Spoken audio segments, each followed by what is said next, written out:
ہمارے ہمراہ موجود تھے. خان صاحب سے آج کی ملاقات کے دو حصے تھے. پہلا حصہ جو خان صاحب نے اپنی رائے کا اظہار کیا کہ اب جیل میں یہ معلوم کرنے کے لیے کہ پاکستان تحریک انصاف میں کس حلقے میں کس کا ٹکٹ ریکمینڈ ہو رہا ہے، تو جتنے بھی کاغذات ہم لے کر جاتے ہیں، آج میرے پاس ایک فائل تھی جاتی ہوئی ہے، وہ اس بہانے ہم سے لیتے ہیں کہ جی ہم سکین کرتے ہیں، وہ ساری کاپیاں کر کے معلومات اپنے پاس رکھ رہے ہیں، اور خان صاحب سے پہلے وہ معلومات جو ہیں جیل حکام تک چلی جاتی ہے. دوسری بات یہ ہے کہ جیل میں خان صاحب سے وکلاء کی جتنی بھی گفتگو ہوتی ہے، اس میں ایک ڈپٹی سپرڈنٹ یا اسسٹنٹ سپرڈنٹ خان صاحب کی طرف بیٹھا ہوتا ہے، اور ایک جیل کا جو وارڈن ہوتا ہے وہ ہماری سائٹ پہ بیٹھا ہوتا ہے،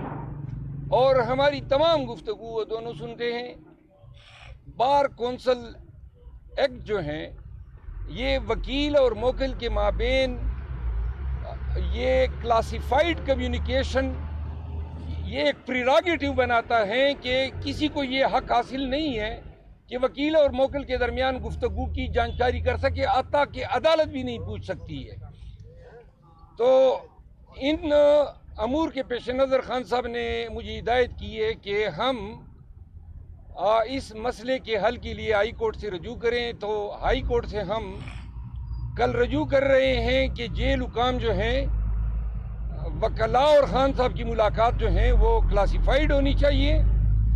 ہمارے تمام دستاویزات جو ہیں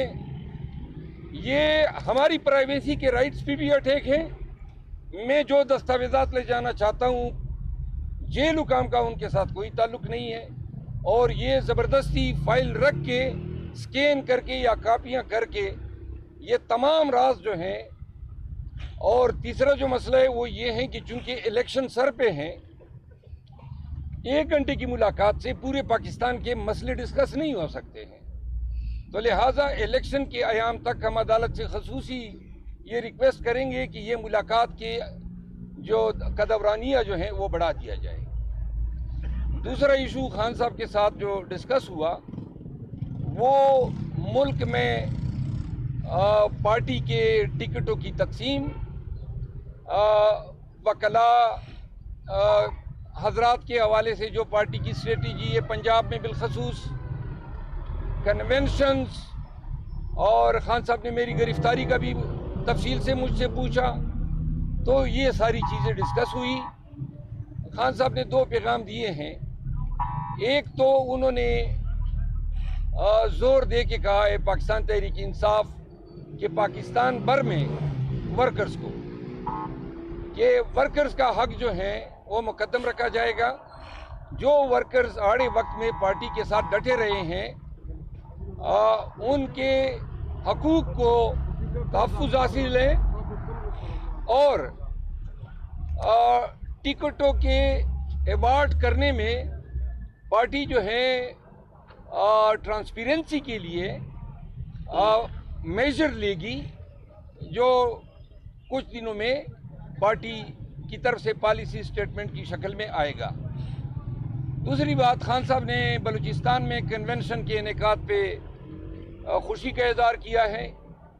اور وہ سمجھتے ہیں کہ پنجاب میں بھی کنونشن جو ہیں وہ شروع ہونے چاہیے، اور اس حوالے سے جو پیش رفت تھی اس سے ہم نے ان کو آگاہ کیا. یہاں تک یہ باتیں ہماری درمیان ہوئی. قاضی صاحب اور حامد خان صاحب ابھی بیٹھے ہوئے ہیں، وہ مزید گفتگو کر رہے ہیں،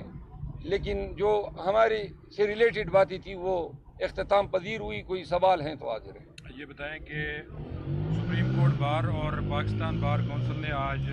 ایک درخواست دی ہے کہ جو الیکشن کمشنر ہے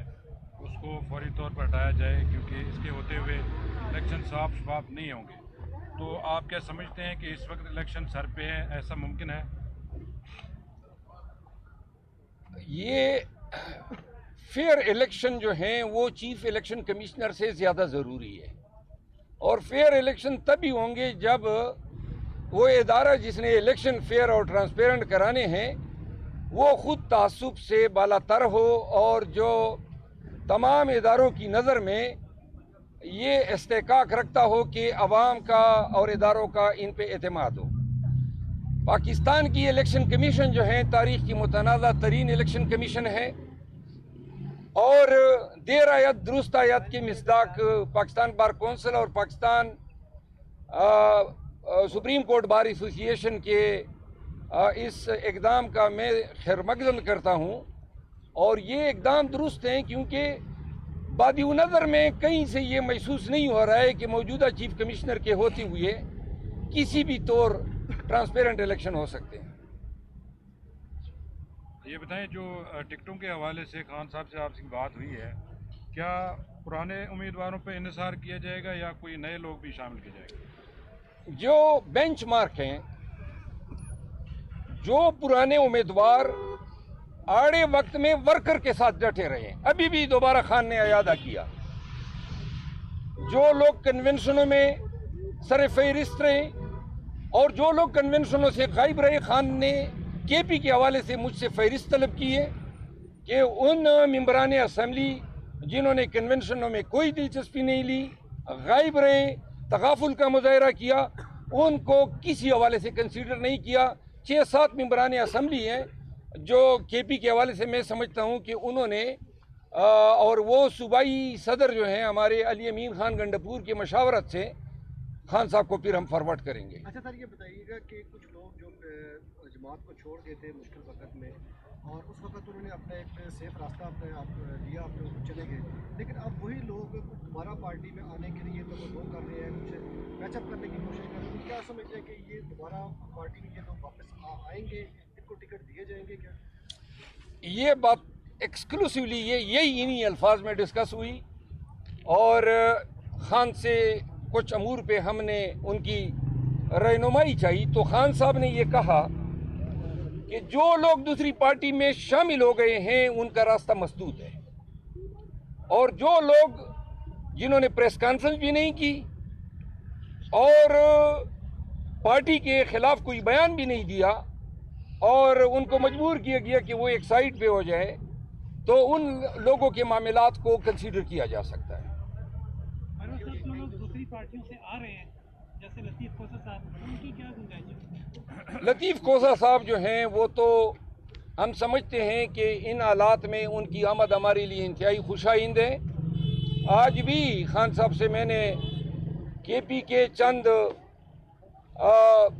جید جو سیاسی حضرات ہیں ان کی پی ٹی آئی میں شمولیت کے حوالے سے بات کی، تو خان صاحب نے کہا دوبارہ، اور یہ تیسری دفعہ خان صاحب نے مجھے جواب دیا ہے کہ پہلے پارٹی کے ورکرز کا حق ہے، ہمیں الیکٹیبلز نہیں درکار ہیں۔ اچھا سر، یہ بتائیے گا کہ 2018 کے الیکشن کو اگر دیکھیں تو اس وقت جوک در جوک تحریک انصاف میں لوگ شامل ہوتے رہے، جی، لیکن اب بھی کچھ لوگ پارٹیوں کو چھوڑ کے آ رہے ہیں کہ وہ 2018 والا جو حالات ہیں وہی بنتے نظر آ رہے ہیں پی ٹی آئی میں، کہ لوگ آ رہے ہیں ٹکٹ کے لیے اور اس طرح ان کو کنسیڈر بھی کیا جا رہا ہے، تو وہ کیا کوئی میکانزم ایسا آپ نے بنایا ہے کہ وہ لوگ آپ کی جماعت میں آئیں جو مشکل وقت میں جماعت کو چھوڑ کے نہ جائیں؟ جی، فصلی بٹیرے جسے ہم کہتے ہیں۔ گزارش یہ ہے، پارٹی کی بنیادی پالیسی یہ ہے کہ پارٹی کے پرانے ورکر جو آڑے وقت میں پارٹی کے ساتھ ڈٹے رہے ہیں وہ ٹکٹوں میں ان کو ترجیح دی جائے گی، اور جو نئے آ رہے ہیں اس امید پہ کہ پارٹی ٹکٹ دے گی، وہ یہاں پہ ہمارے پاس ان کا چیپٹر کلوز ہے۔ یہ بتائیں جو چیف الیکشن کمشنر پہ آپ عدم اعتماد کر رہے ہیں، ان کی تعیناتی تو خان صاحب کے دور حکومت میں ہوئی تھی۔ جی ہاں، باجوہ صاحب کی تعیناتی بھی نواز شریف صاحب کے دور حکومت میں ہوئی تھی۔ Thank you.